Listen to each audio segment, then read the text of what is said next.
Dear students, this is the third video of the chapter Life Process of Class 10th.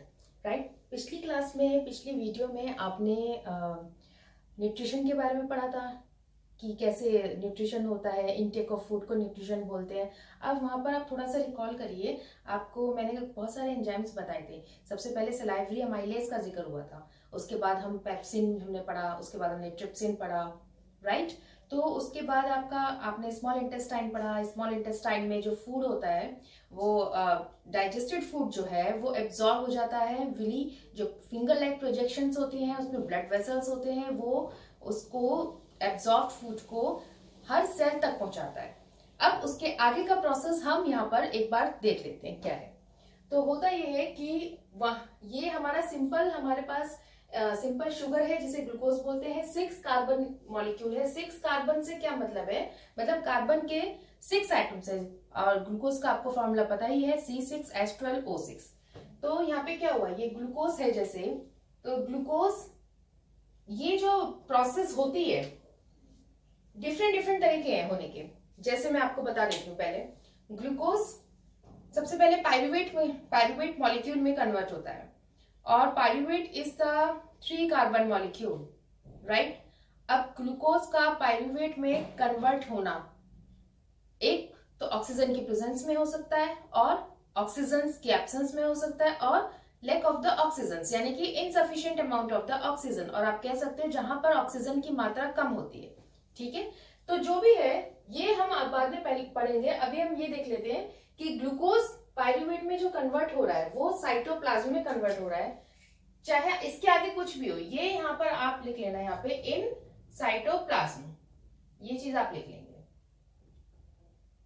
ठीक है, तो ये आपका साइटोप्लाज्म में हो रहा है। अब यहाँ पर C6H12O6 है। अब ये पायरुवेट है, 3 कार्बन मॉलिक्यूल है। यहाँ पर क्या हो रहा है, इसके आगे का जो प्रोसेस है, इसके आगे अगर एब्सेंस ऑफ ऑक्सीजन है कि ऑक्सीजन की जो अमाउंट है वो कम है, तो ये यहाँ पे ये कन्वर्ट होगा इथेनॉल में C2H5OH, जिसका फॉर्मूला होता है, आप CH3CH2OH भी बोल सकते हैं, और carbon dioxide plus energy, right. Absence of oxygen, ये फर्मेंटेशन ईस्ट में ये आपका पाया जाता है, इस तरीके का कन्वर्जन। ठीक है, इसके बाद हम आते हैं, अगर ऑक्सीजन है ही नहीं, एब्सेंस एकदम ऑक्सीजन ही नहीं है, यहाँ लैक ऑफ ऑक्सीजन, ऑक्सीजन कम है, और ये हमारे मसल्स में होता है।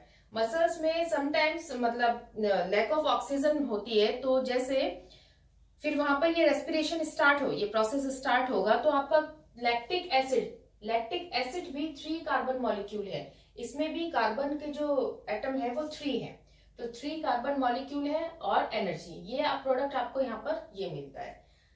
यहाँ पर एक क्वेश्चन बनता है लैक्टिक एसिड का, और बड़ा इंपॉर्टेंट है और बहुत बार पूछ लेते हैं कि जो क्रैम्प्स होते हैं, ठीक है, ये क्रैम्प्स जो आपको खिंचाव, तनाव, स्ट्रेस जो मसल्स में आपको फील होता है, जैसे आपने कुछ एक्टिविटी करी, सपोज आपने बहुत फास्टली डांस ही कर लिया, या कोई जीने पे आप 2-3 बार आप ऊपर नीचे चले गए, अप स्टेयर्स डाउन स्टेयर्स, तो आपके पैरों में, मसल्स में क्रैम्प्स पड़ेगा, जोर पड़ता है, स्ट्रेस पड़ जाता है, दर्द होने लगता है। तो वो क्यों होता है, वो इसलिए होता है because due to the buildup और the formation of the lactic acid which is also the 3 carbon molecule. Okay, तो नेक्स्ट इसके बाद हमारा जो प्रोसेस है वो है प्रेजेंस ऑफ ऑक्सीजन, और जो प्रेजेंस ऑफ ऑक्सीजन में पायरुवेट का आगे जो प्रोडक्ट बनता है वो carbon dioxide, H2O and energy.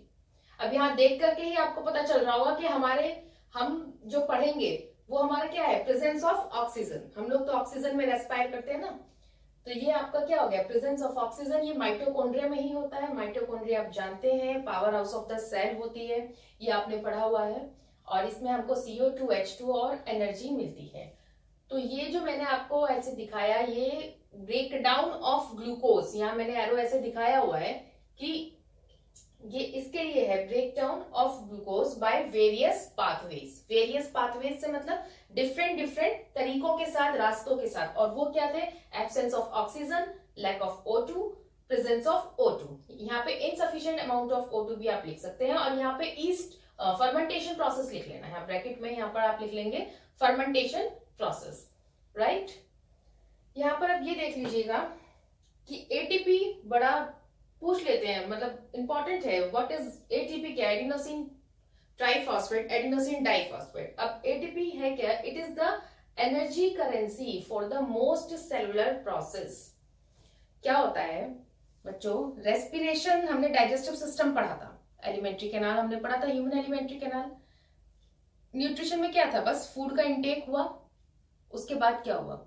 उसके बाद में वो डाइजेस्ट हुआ, फाइनली वो सेल्स में पहुंच गया, अलग अलग सेल्स में वहां पर चला गया, ब्लड वेसल्स के थ्रू चला गया, रिलीज ने सरफेस एरिया ज्यादा हुआ, फूड को एब्जॉर्व किया, वो वहां से चला गया। वो प्रोसेस आपको याद है, ठीक है। अब इसके बाद क्या होता है? इसके बाद ये 3 तरीकों से जो मैंने आपको बताया, यहां से हमारा ग्लूकोज सबसे पहला काम होता है साइटोप्लाज्म में ग्लूकोज का पायरुवेट मॉलिक्यूल जो कि 3 कार्बन मॉलिक्यूल है उसमें कन्वर्ट होना, ठीक है। ये सब हम पढ़ तो रहे हैं। एक चीज में आपको मिस हो गया मैं बताना कि what is the basic difference between the breathing and the respiration. क्या दोनों टर्म सेम है कि ब्रीदिंग या रेस्पिरेशन? इन जनरल जब आप लोग किड्स मतलब बच्चे हैं, छोटे हैं, तो आप जनरली आप बोल सकते हो कि breathing is respiration may be synonyms, but it is not like that. In breathing you can say only the inhalation and exhalation, मतलब आपने बस सांस लेना है और छोड़ना है, that is the breathing. Simple कि सांस लेना और छोड़ना, that is the breathing. But respiration में क्या है? रेस्पिरेशन में वो प्रोसेस है जो न्यूट्रिशन के थ्रू जो फूड आया है, this it is the process जिसमें कि जो फूड न्यूट्रिशन के थ्रू आया है वो एनर्जी में कैसे कन्वर्ट हो। तो वो पूरा जो मैकेनिज्म है वो पूरा आपका किसके अंदर आ जाएगा? वो सारा का सारा आपका रेस्पिरेशन के अंदर आ जाता है। तो यही इसका डिफरेंस है। अब यहां पर हम एटीपी की बात करते हैं। ATP it is the energy currency for most cellular process. अब यहाँ जो एनर्जी हमें मिल रही है, ये जो हमें एनर्जी मिली है, ये एनर्जी सेल्स में बहुत जल्दी immediately it is used to form to synthesize the ATP. This energy is immediately used to synthesize the molecule of ATP. क्या कहा मैंने कि जो एनर्जी बनी है ये एटीपी मॉलिक्यूल बनाने के लिए एकदम यूज कर ली जाती है। कैसे? एडिनोसिन डाइफॉस्फेट और ये वाली reaction ADP plus phosphorus P, ADP और पी, ये आपका बन जाता है यहाँ पे एटीपी। डी फॉर डाई है, टी फॉर ट्राई, ये ध्यान रखेंगे। तो एनर्जी जो एटीपी है और फिर ये जो एनर्जी हमें एटीपी जो मिला है, ये मॉलिक्यूल जो मिला है, ये हमारे और जितनी एक्टिविटीज है उसके लिए यहाँ पर ये यूज होता है। मैंने लास्ट में लिखा भी है कि use of ATP in the cells for the contraction of muscles, protein synthesis, conduction of nervous impulses and many other activities. यहाँ ये देखिए, the energy release during the process of respiration. अच्छा यहाँ पे लिखा भी है, देखिए, the energy release during the process of respiration, that the energy, this one, it is used to make an ATP molecule from ADP and inorganic phosphate, right? So it is used to make an ATP molecule. This energy which is formed in the process of respiration, right? Released in the process of respiration, energy release हो रही है respiration की process में, ये energy एकदम it is used to make an ATP molecule. ATP molecule बनने के लिए यही वाली energy use हो जाती है। कैसे? From ADP and inorganic phosphate, from ADP and inorganic phosphate, इन दोनों के कॉम्बिनेशन से वो एनर्जी यहाँ यूज हुई और हमको एटीपी मिल गया। अब ये एटीपी क्या करेगा? This is it is used in the cells for the contraction of muscles, protein synthesis and etcetera, मैंने अभी बताया आपको, और endothermic processes in the cells then use this ATP to derive the reactions. जितनी भी reactions हमारी cellular activities होनी है उस सब के लिए ये आपकी एटीपी यूज होती है। When the terminal phosphate linkage in ATPs is broken in using H2, the energy equivalent to 30.5 kilo joule, इसको याद रखेंगे, 30.5 किलो जूल पर मोल इट इज रिलीज्ड। ठीक है, ये आपको क्लियर हो गया? कैसे हमने डाइजेस्टिव पढ़ा, क्यों हमने डाइजेस्टिव पहले पढ़ा, हमने न्यूट्रिशन पहले क्यों पढ़ा, इसको क्यों नहीं पहले पढ़ लिया? पहले न्यूट्रिशन हम पढ़ेंगे, फिर वहां उसके बाद हम रेस्पिरेशन पे आते हैं। अब यहां पर क्या होता है, डिफरेंट डिफरेंट ऑर्गेनिजम्स हैं, जितना हमारा कॉम्प्लेक्सिटी बढ़ती है बॉडी की, ठीक है, डिफरेंट डिफरेंट उसके ऑर्गन्स होते हैं, डिफरेंट फंक्शंस के लिए, स्पेसिफिक फंक्शंस होते हैं स्पेसिफिक ऑर्गन्स के। अब अगर हम बात करें जैसे प्लांट्स की बात करते हैं कि क्यों ऐसा क्यों कहा जाता है, कभी आपने पुराने लोगों से, कभी अपने दादा दादी किसी से सुना होगा कि पेड़ के नीचे रात में नहीं सोना चाहिए वरना भूत आ जाते हैं, लाइक दैट समथिंग, कुछ ऐसा। वो एक्चुअली में क्या होता है कि रात में पेड़ के नीचे, ट्रीज के नीचे क्यों नहीं रहना चाहिए, होता ये है, एक बात का आप ध्यान रखेंगे, यहाँ ये आपको दिखाई दे रहा है, ये वाला, ये बहुत इंपॉर्टेंट है ये चीज, ये देखो, प्रेजेंस ऑफ ऑक्सीजन या लैक ऑफ ऑक्सीजन। प्रेजेंस तो यहां पे भी है, कम है लेकिन प्रेजेंस है, ठीक है। तो इसका मतलब क्या है कि भाई प्लांट्स में भी रेस्पिरेशन अगर होना है तो रेस्पिरेशन होता है, क्यों नहीं होता है, रेस्पिरेशन है क्या, एक्सचेंज ऑफ गैसेज ही है। अगर हम एक ऊपर से ओवरव्यू लिए हैं इसका, तो एक्सचेंज ऑफ गैसेज है, तो प्लांट्स में कैसे होगा, स्टोमेटल पोर से होगा, ठीक है। लेकिन वहां पर जो होता है वो जो CO2 होती है वो हमारा यूज्ड अप हो जाता है फोटोसिंथेसिस की प्रोसेस में, ठीक है। रात में फोटोसिंथेसिस की प्रोसेस नहीं होती, ठीक। अब आप कहोगे कि मैम कहाँ से आया CO2, कहाँ से आया CO2, बड़ा इंपॉर्टेंट है। होता ये है कि हम एनवायरनमेंट से, हम जो भी हम ले रहे हैं कि ऑक्सीजन आ रही है, ठीक है, ऑक्सीजन है एनवायरनमेंट में, CO2 भी है, अदर गैसेस भी है, लेकिन वो क्या करेगा कि इंटरसेलुलर स्पेसेस होते हैं, स्टोमेटल पोर जो होता है it is used in the exchange of gases, ये हम जानते हैं।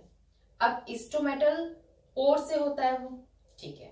इंटरसेलुलर स्पेसेस होते हैं, मैं प्लांट्स की बात कर रही हूँ, इंटरसेलुलर स्पेसेस सेल्स के बाहर, हर सेल के बीच में कुछ स्पेसेस होते हैं जो कि डायरेक्टली लिंक्ड होते हैं एयर से। तो सॉरी, ऑक्सीजन और CO2 का जो एक्सचेंज होता है वहां पर प्लांट्स में डिफ्यूजन के थ्रू होता है, किसके थ्रू, डिफ्यूजन के। And what is osmosis and diffusion, ये आप जानते हैं, आप प्रीवियस क्लास में पढ़ के आ चुके हैं। तो वहां पर ये डिफ्यूजन के थ्रू होता है, ये बात क्लियर है। अब रात में क्यों नहीं सोते, फिर से अपने क्वेश्चन पे आते हैं, क्योंकि रात में जो प्लांट्स हैं वहां से CO2 रिलीज हो रही होती है, और हम लोग CO2 दिन हो या रात हो हम ऑक्सीजन लेते हैं, CO2 निकालते हैं। पर प्लांट्स में क्या होता है, जो वो CO2 क्यों रिलीज होती है प्लांट्स में, क्योंकि रात में फोटोसिंथेसिस की प्रोसेस नहीं होती। फोटोसिंथेसिस की प्रोसेस में ही कार्बन डाइऑक्साइड यूज होती है। हमने आपको बताया था उसमें ऑटोट्रॉफ में, जब आपने ये पढ़ा था, याद आ रहा हो, फोटोसिंथेसिस की प्रोसेस में कि सनलाइट की जरूरी है, क्लोरोफिल भी जरूरी है, और कार्बन डाइऑक्साइड भी जरूरी है, वाटर भी जरूरी है, ठीक है। तो फोटोसिंथेसिस डे टाइम में क्या होगा, वो जो कार्बन डाइऑक्साइड जो रात में रिलीज हो रही थी वो यूज्ड अप हो जाएगी, वो यूज्ड अप हो रही है, बट फोटोसिंथेसिस रुक जाती है, चेक हो जाएगी नाइट में, तो उस टाइम पे वो रिलीज होगी फिर, ठीक है। इसीलिए हम लोग रात में नहीं सोते हैं, पेड़ों के पास नहीं जाना चाहिए, पेड़ों को नहीं छूना चाहिए, जैसे बोलते हैं रात में पेड़ मत छुओ, ये हो जाएगा, तो वो होना ये होता है उसका, ठीक है। अब हम आते हैं एनिमल्स पे आते हैं, ये तो प्लांट्स की बात हो गई, ठीक है। अब आ जाते हैं एनिमल्स पे। एनिमल्स में क्या होता है, एनिमल्स में जैसे आपका टेरेस्ट्रियल एनिमल्स हैं और एक्वेटिक एनिमल्स हैं। एक्वेटिक एनिमल्स की हम बात कर लेते हैं। एक्वेटिक एनिमल्स में फिर जो वाटर में पानी में होते हैं, वो जो पानी में रहने वाले जीव जंतु हैं, वहां पर जो ऑक्सीजन है वो डिजॉल्व होती है, और इतनी थोड़े कम अमाउंट में होती है, जितना हम एनवायरमेंट में एयर में जो ऑक्सीजन होता है उससे बहुत कम होता है, वाटर में ऑक्सीजन उससे कम होता है। इसीलिए इसी वजह से जो एक्वेटिक एनिमल्स हैं या एक्वेटिक लिविंग बींग्स आप कहिए, वो ऑक्सीजन को कैसे लेते हैं, वो ऑक्सीजन के लिए वो फटाफट उनका जो है वो ब्रीदिंग जो है उनकी बहुत जल्दी होती है, ठीक है, वो जल्दी जल्दी सांस लेते हैं। और जैसे फिश है, फिश का मैं एग्जांपल दूं, आपकी एनसीईआरटी में भी लिखा हुआ है कि माउथ से वो वाटर लेती है और फिर इस वाटर को पास करती है अपने गिल्स में। गिल्स का क्या काम है कि जो डिजॉल्व ऑक्सीजन है बस उसे ले लेगी और बाकी को सीप आउट कर देगी। सीप आउट मतलब रिसाव होना, अलग हो जाना, उसको सीप आउट कर देती है, उसको अलग कर देती है CO2 वाली, क्योंकि होता तो सभी है ना, ऐसा नहीं कि ऑक्सीजन वाला पानी है या ऑक्सीजन वाली हवा है, तो चाहिए क्या, वो बॉडी में उसी हिसाब से, वो उसी हिसाब से उसकी अडेप्टेबिलिटी होती है, ऐसे ही सिस्टम भगवान ने बनाया हुआ है। ठीक है, चलिए ये तो हो गई अब एक्वेटिक एनिमल्स की बात। अब हम आते हैं एक्वेटिक लिविंग बींग्स की बात की, अब हम आते हैं टेरेस्ट्रियल। टेरेस्ट्रियल जो लिविंग बींग्स होते हैं उसमें क्या होता है, फिर हम टेरेस्ट्रियल में हम क्या पढ़ेंगे समझिए। टेरेस्ट्रियल में हमारा आ जाएगा पूरा रेस्पिरेटरी सिस्टम, लंग्स का फंक्शन, ब्रोंकियल्स का फंक्शन, ये सारा फंक्शन हम पढ़ने वाले हैं नेक्स्ट वीडियो में, क्योंकि इसमें एक मैकेनिज्म है, वो प्रॉपर मैकेनिज्म आपको समझनी होगी। ठीक है, जो समझाया उस पर बेस्ड है, मैं एक बार रीड कर लेती हूँ, आप लोग इसको करिएगा। What are the ways or pathways of breakdown of glucose? तो ग्लूकोज के जो मैंने आपको अभी 3 pathways बताए थे वही आपको इसमें डिस्क्राइब करना है। Question number 2 is what is respiration, and along with the respiration you must share about the breathing, तो differentiate करके आप इसको लिख दीजिएगा। Question number 3 is when we do certain activities, जब हम कुछ अचानक से कुछ एक्टिविटीज कर रहे होते हैं, we feel the cramps in our muscles, why? कि हमने कुछ भारी वजन बार बार उठा लिया या स्किपिंग कर ली, रेगुलर में हम नहीं है किसी प्रोसेस के लिए, और अचानक से जो हम चीजें करते हैं तो मसल्स में कुछ क्रैम्प्स पड़ जाते हैं, ऐसा क्यों होता है वो आपको बताना है। Question number 4 is what do you understand by energy currency, कि एनर्जी करेंसी होती क्या है ये आपको बताना होगा। And the question number 5 is what is the fermentation, fermentation क्या है, इज इट एनारोबिक प्रोसेस और एरोबिक, कि क्या ये एनारोबिक प्रोसेस है और aerobic है। I think I forgot to tell you that difference between the anaerobic or aerobic, right? The anaerobic process, anaerobic, not aerobic, anaerobic, when there is the absence of oxygen, right? जब respiration वाला जो process है, जो breakdown है, glucose का जो breakdown है, respiration नहीं, हम ग्लूकोज के ब्रेकडाउन की बात कर रहे थे ना, तो साइटोप्लाज्म में, केवल साइटोप्लाज्म में क्या हुआ था, ग्लूकोज हमारा पायरुवेट में 6 कार्बन 3 कार्बन में कन्वर्ट हो रहा था, उसके बाद फिर हमने उसको 3 हिस्सों में इसको बांटा था। एक था हमारा प्रेजेंस ऑफ ऑक्सीजन था, सबसे नीचे लिखा था माइटोकॉन्ड्रिया में होता है, एक होता है लैक ऑफ ऑक्सीजन, एक होता है आपका क्या था एब्सेंस ऑफ ऑक्सीजन। तो एब्सेंस ऑफ ऑक्सीजन, जहां ऑक्सीजन है ही नहीं, जो फर्मेंटेशन है, जो फर्मेंटेशन की प्रोसेस में होता है वहां पे एनारोबिक रेस्पिरेशन, उसको जहां ऑक्सीजन की प्रेजेंस नहीं है, ऑक्सीजन चाहिए ही नहीं, उसको हम कहते हैं एनएरोबिक रेस्पिरेशन। ठीक है, और एनारोबिक प्रोसेस, और एरोबिक प्रोसेस कौन सा है, एरोबिक प्रोसेस है जहां पर ऑक्सीजन का अमाउंट होता है। अब वो लैक में भी आ जाएगा, लैक ऑफ ऑक्सीजन, कमी है, यानी कि है कोई चीज की कमी कब होगी, जब वो चीज प्रेजेंट होगी, राइट?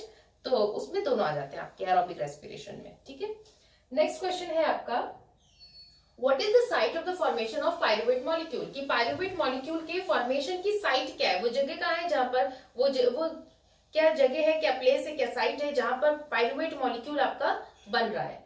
ठीक, question number 7 is give the reaction of the formation of ATP molecule, ATP molecule बनने की जो रिएक्शन है, जो मैंने आपको नीचे डिस्क्राइब करके लिखी है, वो आपको उसको एक्सप्लेन कर बताना होगा, वो आपको लिखना है। And this is the question number 8, give the name of the molecule which is 3 carbon in the breakdown of glucose besides the pyruvate molecule. What is the question number 8? The question number 8 is give the name of the molecule, उस molecule का नाम बताना है आपको which is 3 carbon, जो 3 carbon molecule है। जब हम ब्रेकडाउन ऑफ ग्लूकोज पढ़ रहे थे, ग्लूकोज का ब्रेकडाउन वाला हमने पाथवेज पढ़ा था, उसमें ग्लूकोज 3 कार्बन मॉलिक्यूल में कन्वर्ट हो रहा है, वो उसमें कन्वर्ट हो रहा है, लेकिन वो पायरुवेट नहीं है, besides the pyruvate molecule, pyruvate molecule के साथ में। ठीक है, यानी पायरुवेट 3 कार्बन है, लेकिन इसके अलावा और कौन सा है जो आपका 3 कार्बन मॉलिक्यूल है in the pathways of the breakdowning of in the pathways of the breakdown of glucose. तो ये क्वेश्चंस हैं, आप लोग इसको करिएगा। ठीक है, और पॉज करके देख लीजिएगा। क्वेश्चन नंबर 8 है ये, यहाँ पे ना थोड़ा सा, ये आपका क्वेश्चन नंबर 8 है।